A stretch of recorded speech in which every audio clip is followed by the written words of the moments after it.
Difference between Desinga Raja part 1 and part 2. இது நம்ம லிஸ்ட்லயே இல்லையே அடேங்கப்பா. வேற படத்தெல்லாம் நம்ம கம்பேர் பண்ண வேணாங்க. அவங்க எடுத்த தேசிங்க ராஜா பார்ட் 1வே கம்பேர் பண்ணுவோம்.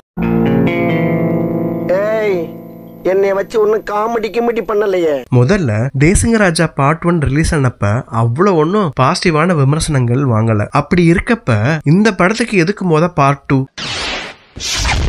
படம் ரிலீஸ் ஆனப்ப அவ்வளோ பாராட்டுகள் வாங்கலைனாலும் டிவில அப்புறம் அந்த படத்தோட காமெடி சீன்ஸ் எல்லாமே மக்கள் மத்தியில நல்லா பேசப்பட்டுச்சு. இன்ஃபேக்ட் இப்ப கூட நிறைய பேர்த்தோட ஃபேவரட் காமெடி சீன்ஸ் அப்படின்னா தேசிங்க ராஜா படத்துல இருந்து சொல்லலாம். அப்படியே இங்க தேசிங்க ராஜா பார்ட் 2 பாத்தீங்கன்னா பார்ட் 1 வாங்கின கொஞ்சம் நஞ்ச நல்ல பேரையும் கெடுக்கிறதுக்காகவே இந்த படத்தை எடுத்து வச்ச மாதிரி இருக்கு. பார்ட் 1ல ஒவ்வொருத்தரோட ஆக்டிங் பெர்ஃபார்மன்ஸ் அவங்களுக்கான கேரக்டரைசேஷன் அவ்வளோ அழகா வடிவமைச்சிருப்பாங்க. இந்த படத்துல வதன்னு எல்லா காமெடி ஆக்டர்ஸையும் குவிச்சிருக்காங்க. ஆனா யாருக்கும் எந்த கேரக்டரும் சொல்லும்படியா இல்லை.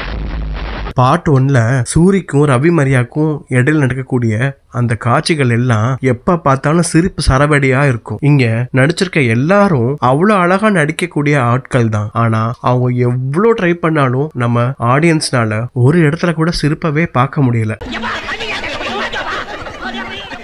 தேசிங்க ராஜால இன்னும் அதிகமா பேர் வாங்கினது என்னன்னு பாத்தீங்கன்னா அந்த படத்தோட பாடல்கள். எல்லா பாட்டுமே மனசுக்குள்ள இப்ப கூட ரிப்பீட் மோட்ல கேட்கக்கூடிய அவ்வளவு அழகான பாடல்கள்.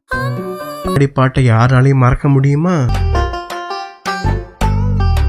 இந்த படத்துல வித்யாசாகரே இந்த படத்துக்கு மியூசிக் போட்டிருந்தாலும் ஒரு பாட்டை கூட ரசிச்சு கேட்க முடியல. பாட்டு வந்தோடனே தியேட்டரை விட்டு ஓடுற மாதிரி தான் இருக்கு. தேசிங்க ராஜால முக்கியமான சில சீன்ஸ் மெயினா ஹீரோ ஹீரோயின்குள்ள இருக்க ரொமான்ஸ் அவ்வளவு அழகா இருக்கும். இந்த படத்துல 1க்கு 2 ஹீரோ ஹீரோயின்ஸ் இருக்காங்க. ஒண்ணுமே ஒர்க் அவுட் ஆகலைங்க. இப்படி பார்ட் 1க்கும் பார்ட் 2க்கும் எந்த சம்பந்தமுமே இல்லாம உண்மையிலேயே எழில் தான் இந்த படத்தை இயக்கினாரா அப்படின்னு எல்லாரும் கேள்வி கேட்கிற மாதிரி தான் இந்த படத்தை 19 எடுத்து வச்சிருக்காங்க. எவ்வளவு பேத்தோட உழைப்பு இந்த படத்துல இருக்கு அப்படிங்கறது நல்லா தெரியுது. வாய்ப்புக்காக போராடிட்டு இருக்க அனைத்து நடிகர்களும் இந்த படத்துல இருக்கிறாங்க. எல்லாத்துக்கும் வாய்ப்பு கொடுத்தா போதுமா? நல்ல விதமான கேரக்டர் அவங்களுக்கு கிடைச்சு இந்த படம் இன்னும் நல்லா பேசப்பட்டிருக்கலாம். ஏன்னா காமெடிக்கு பஞ்சமா இருக்க இந்த காலகட்டத்துல நல்ல காமெடி கதையை எழிலோட ஸ்டைல கொடுத்திருந்தாருன்னா இந்த படம் நல்ல வரவேற்பை பெற்றிருக்கும். ஆனா டோட்டலா தேசிங்க ராஜா பார்ட் 1 பேரையும் காலி பண்ணிருச்சு இந்த பார்ட் 2. மீண்டும் ஒரு நல்ல விமர்சனத்தில் சந்திக்கிறேன். நன்றி.